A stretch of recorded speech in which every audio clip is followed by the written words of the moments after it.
Hey, everybody. Welcome to the Soul Goals Podcast. My name is Dawn. So glad you're joining in today and listening to this week's episode where we dive into yet another personal growth exercise. And the meaning for this podcast for this year is to be able to give you guys information on what different exercises might be helpful for you. So think of it as myself and my friend Dixie being the guinea pigs and trying these different exercises out, giving you information about what it is that we liked, what it worked for us, what didn't work for us, what we really truly thought of it, and some insights and science behind why some of these exercises are so vital to helping us be the best versions of ourselves we can be. Because ultimately, that's how we want to work. That's how we want to grow in our soul's goals. It's diving in to be the best possible version of ourselves so that we can show up for everybody in our lives. You know the old adage, I've said it before, you can't pour from an empty glass. And my glass today is my sun sign. I'm an Aries. Yeah, you couldn't have guessed. I'm an Aries. There you go. So today I took on a challenge called the Sound of Silence. Here we are speaking. What does the sound of silence mean? Basically, it meant going for a day, honoring yourself and your space by doing silent activities. So, what could that be? That's walking, that's reading, that's listening to music. It's moving mindfully without having interaction in terms of talking. Maybe staying off of your telephone, staying out of a bunch of conversations that you may not need to have that day, just so you can spend time with yourself. I will take it to another level and say you could even meditate. You could even do a yoga class. You could do yoga on your own. You could do meditation by walking through your yard or walking around the block or taking care of your animals. Anything that's done mindfully, but in a space of silence within yourself. And do this for one day. I think it's hard to, if I think about this, when this challenge kind of came up on my calendar, I was like, man, I got so much going on. I have so many people to talk to. Business is crazy. And I speak for a living, like not just the podcast, but I'm a recording artist. So I do a lot of voiceover work out of my home space. So what does that mean? It doesn't mean not doing your job. It doesn't mean not interacting with the people if you have to go to work for that day, but it means taking a space in your day, perhaps at the beginning of the day for an hour or two, or at the end of your day for an hour or two, and being very focused and very mindful about going inward, taking that time to not run our yappers, as my mom used to say, or my husband says that too. So here we are in a podcast talking, running my yapper about what it means to be silent. And obviously, there's a lot that comes up when we talk about being silent. I think the first thing for me is that I think a lot of people become uncomfortable with silence. I know riding in a car with my kids, it's great when they were silent when they were little. I was like, oh, I got this Zen space. And then sometimes when you're around new people, you're making new friends, or in a new relationship of any sort, being silent can sometimes feel a little awkward, but actually it's really not a bad thing to practice, because being comfortable being in another's presence or your own presence for this challenge this week is really what helps us dive into a little bit more meaning of who we are, what makes us tick, how we move through the world, what's important to us. I think a lot of introspection tends to bring up a lot of different things for us. And that can be, and I hate to put labels on good or bad, it just can be really interesting things that pop up when we take the time to be silent and really allow our bodies to speak to us, our minds to speak to us, and our hearts to speak to us. You can take this another step further if you are a spiritual person, allowing God to speak to you through many different faculties, through many different spaces, whether you're sitting outside, whether you're in meditation, whether you're in prayer, whether you're in exercise. There is meditation and silence in movement. I know that sounds kind of contradictory, but it was a therapist that told me a long time ago that if you're having trouble moving through some things, specifically pieces that we were working through in therapy at that point, that sitting a lot of times for me made it feel stuck. So she said, hey, why don't you take a walk? Take your dogs around the block. I say that a lot too, like taking your animals for a walk. But it's being mindful when you're doing so. It's being calm when you do so. And it's leaving your phone at home. It's not putting your earbuds in and listening to music while you're doing that. Maybe it's coming home and sitting down and putting your earbuds in and listening to a piece of music that really resonates with you, that calms you, that really centers you. That is, in essence, a piece of silence. It's being still. So trust and be still. Isn't that a Bible verse? There's a really strong Bible verse, and I can't recall it because that's not my forte. But it's, being still is a big part of our DNA, a big part of who we are created to be. Finding stillness in our days, in our lives, where we can then tune in to hear those messages that are really important for us. So, how hard was this for me this week? Obviously, as I said, I do speak for a living. So it was really easy for me to still do my job and then come out of the studio and do mindful things around the house. But when my phone rang or when someone walked through the door, things tended to get chaotic and I had to kind of excuse myself. And that's not about saying I'm not doing my work. It's not about saying, hey, I don't want to talk to you. It's just about being more mindful about how my day was kind of pieced together for that day. Because the idea for this day is to allow you to find that space where you can hear the things that you need to know, hear the things that are being given to you, the pieces of information, whether you want to call that from the universe, whether you want to call that from God, whether you want to call that um, from spirit. It doesn't really matter, because what does matter is your connection to those pieces that help you find that stillness. So it was easy for me, but it was also hard for me. I will tell you, my first experience with spending time in silence was actually after my first daughter was born. And it was a trip that I took with a girlfriend. We went to a silent retreat for 5 days. And so I know, funny. Yeah, I'm taking a girls' trip. We're supposed to be yapping and talking and enjoying each other's company. But we're like, hey, we do that all the time. Let's try something completely off the grid and completely different. Found a meditation space. It was in Virginia at the time. It's no longer there, but it was so wonderful to go into a space where others were doing the same thing. And we were together, but yet we were separate, but in a really wonderfully supported way, because, hey, we are all connected. We're all connected. That's what we're here to do. We are wired for connection. As my co host Dixie always says, we are humans wired for connection with each other, with God, with spirit, with all the things that we connect with that help us to be a better person in the end.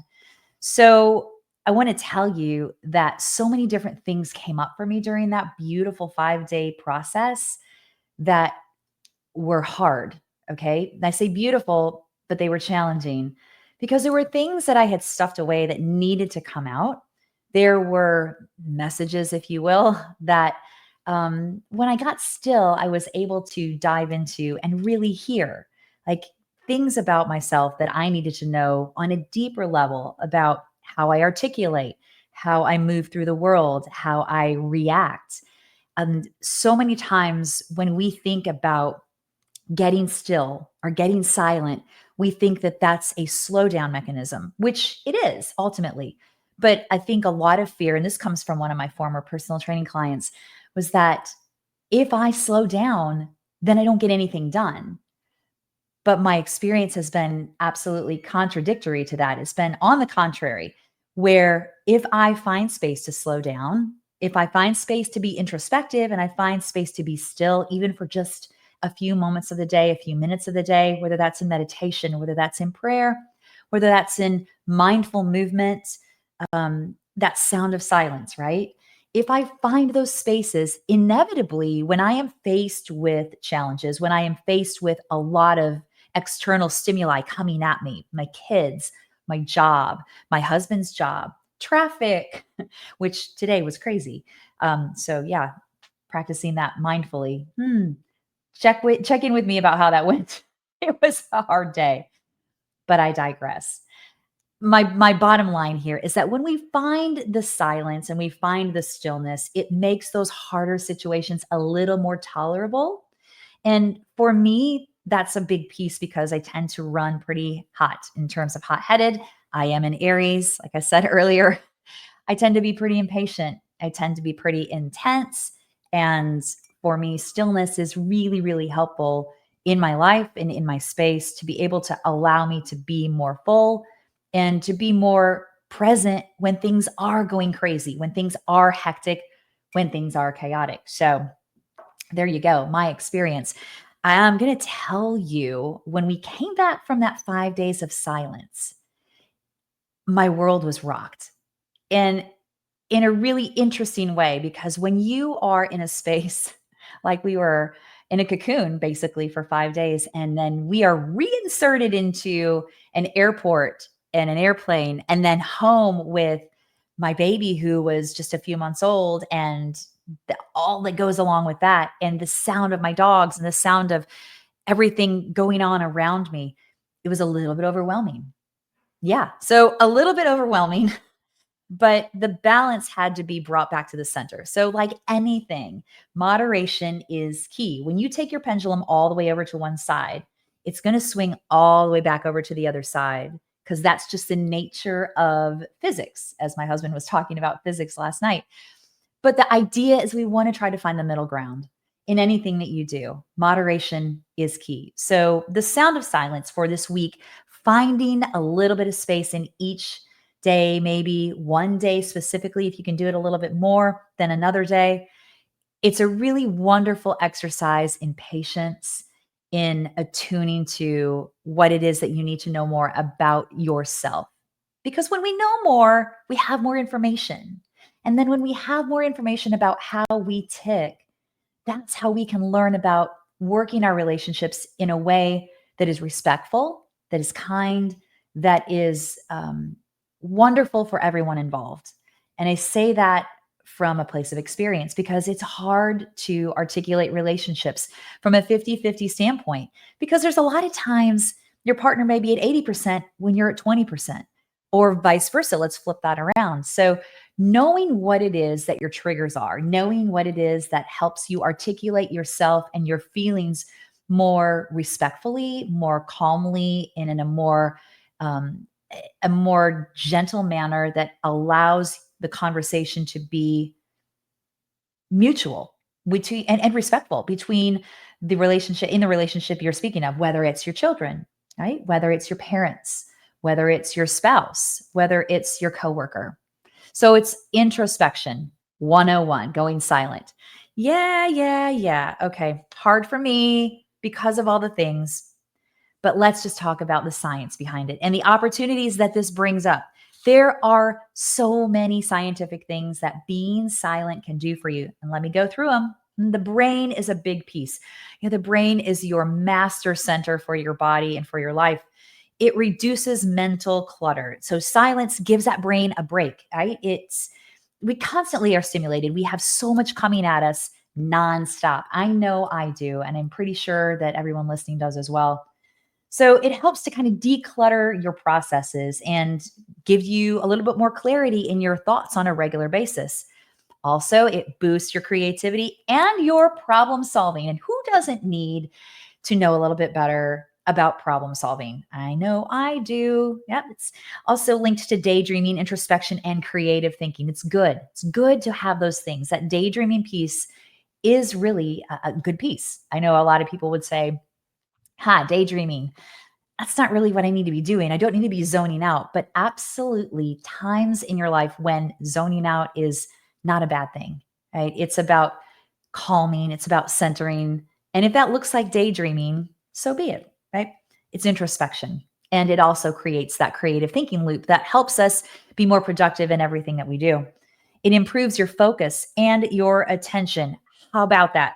So, practicing silence can strengthen attention spans, right? It increases our capacity to actually concentrate in the things that we do every day, whether that is interrelating. And I know I talk about a lot here about interrelating with people because this is a podcast about connecting with others. and allowing ourselves to know we're not alone. So there are other people walking side by side with us in this life. So the challenges we have, yeah, you are not alone. You do have people beside you. And in an effort to allow you to know that, this podcast was created a little over a year ago for that piece.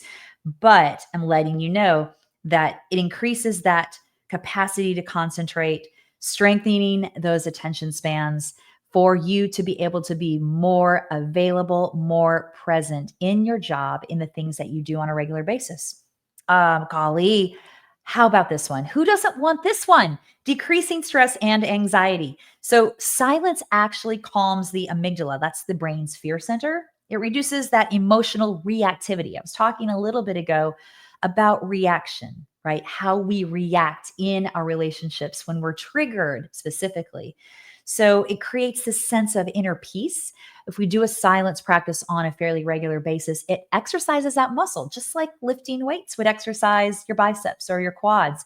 It's going to give you that muscle memory. So when you're in a space where you're tense, where you're stressed, yeah, you have a little bit more access to finding that inner peace and that emotional regulation, basically. Also, here's a good one for all of the science persons at home: encourages neurogenesis. Some studies actually suggest that periods of silence can really promote the growth of new brain cells in the hippocampus. The hippocampus is, if you're unaware what that is, it's involved in your memory and learning processes. Guys, I don't know anybody in this life who wouldn't benefit from, oh, wow, growing some new brain cells every day. I feel like we probably lose some in the world that we're in with the chaos and with everything that happens and that's coming at us on a regular basis. Oh, let's talk about what it does for the body. It lowers your blood pressure and your heart rate. Silence also helps to improve your sleep overall. It reduces cortisol. That's the stress hormone that we all go through. So, even just a couple of minutes of silence, it's proven to show that it can slow you down, and it absolutely gives you that level of decrease, right? So that you can be calm and your body goes into this lowered state where it feels like you can take a deep breath. You know what I'm talking about. Ah, when you can get to that space where everything just feels a little bit more at ease, at peace, easy to move through, and gracious. It also, hey, strengthens the immune system. I know we all can use that on any given day, depending on the season of the year, right? Less stress is better immune function. So when we create less stress by opening up and creating more space in the brain, more space in the body, more space in the mind overall, what do? It just benefits so many different things. Let's talk about why the fear of being silent. I brought that up earlier as we started the podcast today, and how so many of us tend to fear being silent because it seems to be a little awkward, right? Well, first of all, the fear of facing our inner thoughts is a really big block for a lot of us to not want to be in a space of silence or to exist in a room with other people where we're comfortable being silent, where we're comfortable moving around in a space where it's silent. I mean, think about some relationships that you have, because I would wager to bet you do have some that just feel really comfortable where you can be silent. You can speak la la la la la nonstop for 2 hours. And then you can sit down and just be in the same space with people and with that person or with that group and be okay being silent. That's what we're talking about. When we're quiet, I know for me, the fear of me going on that 5 day retreat, that silent retreat I spoke about, I was really super fearful of what I was going to hear, what was going to come up for me. But on the contrary, for me, my experience was so beautiful in a way that gave me knowledge and insight about what I needed to know more about myself and how I operate in the world. A lot of people fear this discomfort, that awkwardness I talked about. And some people even fear judgment. I know you have some people that will say, what do we call that? Resting bitch face, right? When you're silent and you're calm and you don't say anything, depending upon how you look. if you're not smiling. You know, that judgment that we can get from a group of people, like, why aren't they speaking? What's wrong with them? What did I do? It creates a loop for a lot of people. And obviously, you think if I don't say something, will they think I'm weird or I don't know what I'm doing or that I am not nice or I'm not trying hard enough? So that fear of judgment can be a big stick as well. Another thing, interestingly, right, is fear of losing control. This is a big one because talking creates a piece of control that a lot of us lack in certain things that we've gone through or certain experiences. I think that this can be really scary for those of us who equate busyness or purpose or value with talking, with moving, with constant nonstop. So the fear of stopping and slowing down can create that space of, oh my gosh, I don't know what I'm going to do with myself. It's that fear of losing control. And we're in a society where we all want to control what's happening. It is in our human nature to want to control something. I know there are certain people that have, oh, like we can call that on at different levels of wanting to control. I'm going to call myself out because I'm an Aries. I tend to want to control. And that's a hard one for me. So if it's a hard one for me, I know personally that it's an important one for me to practice. Being silent, allowing that control or that illusion of control, because hey, while we're here talking about it, control is just an illusion. I know, bummer, right? I don't want to hear myself say that, but it is hard to say, but it is. And then another thing that comes up, another barrier is fear of loneliness. I know that sounds kind of strange, but sometimes we link silence with isolation. Like it can bring up feelings of being alone or feelings of abandonment that we may have, especially if we haven't been brought up in an area or a household to understand that silence is okay. And that goes right back to that control mechanism. So if you think about not being in a household where being silent and having that space is okay, then it's going to be really hard for you to do that now. Because if you didn't have that knowledge, that awareness of what that was, practicing this now in a space and in your body that's used to moving and used to talking and used to going will be challenging to start. But I promise you, if you can work through it once, twice, even three times, just give it that time, give it that space. I think you're going to find some really insightful things about yourself that you may have been tucking away for a long time in the best possible way. Another thing is the fear of the unknown. So, like when we sit down and we sit in silence, we really enter a space without any structure, basically. And that unknown space can really feel unsettling. It's that lack of control that I was just talking about. But it opens the door to new thoughts. That's the positive side. That's the thing that I look at as going, this is really advantageous. This is an opportunity if we can look at it like that. And it's powerful. But sometimes those insights that we have pop up in those silent moments are things that we're not quite ready for. This is where having a support mechanism and a support system around you and knowing that you're connected to other people is really a vital piece.